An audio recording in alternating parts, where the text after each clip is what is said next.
भारत की कहानी असल में एक इंसान की कहानी से जुड़ी है। एक ऐसा इंसान जिसने बिना हथियार उठाए एक पूरे साम्राज्य को चुनौती दे दी और इतिहास का रुख ही मोड़ दिया। आज हम समझेंगे गांधी युग की कहानी और जानेंगे कि कैसे मोहनदास करमचंद गांधी राष्ट्रपिता बने। करो या मरो, सोचिए ये शब्द किसके थे? एक ऐसे इंसान के जिसकी पूरी जिंदगी अहिंसा पर टिकी थी। 1942 में कहे गए ये शब्द सिर्फ एक नारा नहीं थे, ये ऐलान था कि अब बस बहुत हुआ, अब आज़ादी की लड़ाई आर पार की होगी। तो सवाल ये है कि ये महात्मा आखिर बने कैसे? चलिए कहानी की शुरुआत से शुरू करते हैं, एक आम इंसान से, मोहनदास करमचंद गांधी। तो 2 अक्टूबर 1869 गुजरात का पोरबंदर, यहाँ गांधी का जन्म हुआ। परिवार बिल्कुल पारंपरिक, पिता करमचंद, माँ पुतलीबाई। बहुत कम उम्र में ही कस्तूरबा से उनकी शादी हो गई। लेकिन जिंदगी में एक मोड़ तब आया जब उनकी मुलाकात हुई गोपाल कृष्ण गोखले से। वही उनके पॉलिटिकल गुरु बने जिन्होंने उन्हें भारत की राजनीति की पेचीदगियों को समझने की एक नई नज़र दी।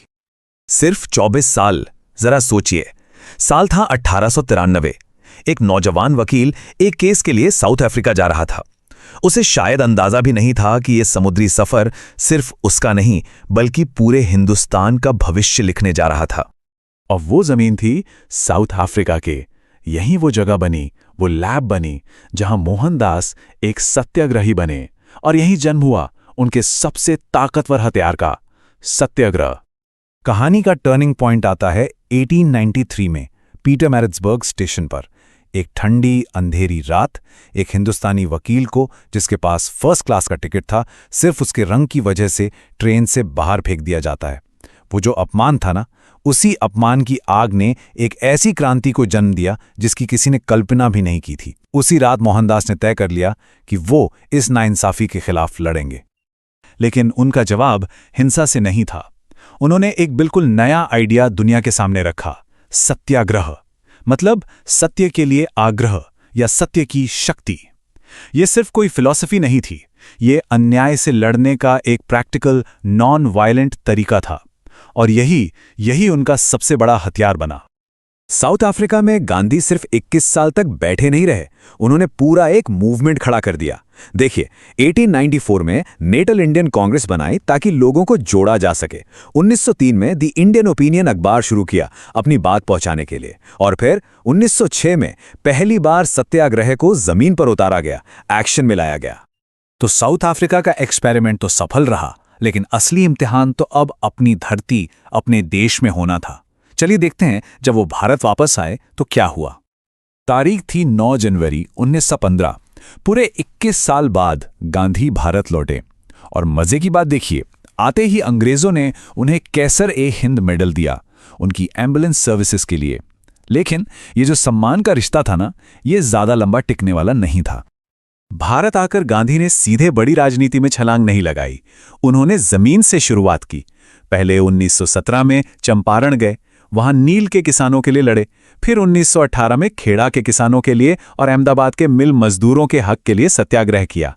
ये तीन छोटी मोटी जीत नहीं थी, इन्होंने पूरे देश को मैसेज दे दिया कि सत्याग्रह में कितनी ताकत है। और यहीं से गांधी एक नेशनल लीडर के तौर पर उभरे। तो अब गांधी सिर्फ चंपारण या खेड़ा के नेता नहीं थे, वो एक ऐसी लहर बन चुके थे जो पूरे देश को अपने साथ ले जाने को तैयार थी।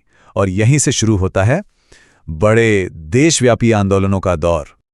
साल 1919 अंग्रेज सरकार एक बहुत ही खतरनाक कानून लेकर आई, रॉलेट एक्ट। अब इस कानून में था क्या? इसके तहत वो किसी भी हिंदुस्तानी को बिना किसी ट्रायल, बिना किसी सुनवाई के सीधा 2 साल के लिए जेल में डाल सकते थे। गांधी जी ने इसे नाम दिया काला कानून। और उन्होंने इसे जिस तरह डिस्क्राइब किया उससे बेहतर शायद ही कोई कर सकता है। उन्होंने कहा, यह है बिना वकील, बिना अपील, बिना दलील का कानून। मतलब सोचिए कितनी सीधी और सच्ची बात है। इस काले कानून के खिलाफ पूरा देश गुस्से में उबल रहा था। और फिर 1919 में जलियांवाला बाग का वो भयानक हत्याकांड हुआ जिसने जैसे आग में घी डाल दिया। इसके जवाब में गांधी जी ने 1920 में शुरू किया असहयोग आंदोलन। लेकिन 1922 में चौरी चौरा में जब हिंसा हुई तो गांधी जी ने एक ऐसा फैसला लिया जिससे सब हैरान रह गए। उन्होंने पूरा आंदोलन वापस ले लिया। क्यों? क्योंकि उनके लिए अहिंसा का रास्ता मंजिल से भी ज्यादा जरूरी था। अब कहानी एक ऐसे मोड़ पर आती है जिसके बारे में हम सबने सुना है, पढ़ा है। एक ऐसा आंदोलन जिसने ब्रिटिश राज की जड़ों को हिलाकर रख दिया। तारीख याद रखिए, 12 मार्च 1930। उस दिन साबरमती आश्रम से एक 61 साल का इंसान अपनी लाठी के सहारे आगे बढ़ा। उनके साथ कौन थे? सिर्फ 79 लोग। सिर्फ 79। उस वक्त भला कौन सोच सकता था कि ये मुट्ठी भर लोगों का काफिला देखते ही देखते एक जन सैलाब बन जाएगा। पूरे 24 दिन पैदल चलने के बाद 6 अप्रैल 1930 को गांधी दांडी के समुद्र तट पर पहुंचे। उन्होंने क्या किया? बस नीचे झुके और एक मुट्ठी नमक उठा लिया। एक छोटा सा एक्शन, लेकिन इसने एक बहुत बड़े साम्राज्य का कानून तोड़ दिया। नमक, जो हर गरीब की जरूरत थी, वो अब आजादी का सिंबल बन गया। और बस यहीं से सविनय अवज्ञा आंदोलन की आग पूरे देश में फैल गई। तो एक तरफ तो भारत की सड़कों पर आंदोलन था और दूसरी तरफ लंदन में बातचीत की टेबल सज रही थी। अंग्रेजों ने 3 राउंड टेबल कॉन्फ्रेंस बुलाई। गांधी जी कांग्रेस की तरफ से सिर्फ दूसरी वाली में गए, लेकिन वो बातचीत भी किसी नतीजे पर नहीं पहुंची। अरब हम कहानी के आखिरी पड़ाव पर हैं। एक ऐसा चैप्टर जिसमें आजादी की उम्मीद की रोशनी है तो साथ ही बंटवारे का गहरा अंधेरा भी। साल 1942। गांधी ने अपना आखिरी और सबसे बड़ा पत्ता फेंका, भारत छोड़ो आंदोलन, क्विट इंडिया मूवमेंट। यह अंग्रेजों के लिए एक साफ और सीधा मैसेज था, अब भारत छोड़ो। और यहीं इसी आंदोलन में उन्होंने वो नारा दिया था जहां से हमने ये पूरी बात शुरू की थी, करो या मरो। और फिर वो दिन आ ही गया, 15 अगस्त 1947। भारत आजाद हुआ, लेकिन इस आजादी की बहुत बड़ी कीमत चुकानी पड़ी, देश का बंटवारा। और इस जीत और दुख के बीच आजादी मिलने के सिर्फ कुछ महीने बाद 30 जनवरी 1948 को उसी इंसान की जिसने पूरी जिंदगी अहिंसा सिखाई, हिंसा से हत्या कर दी गई।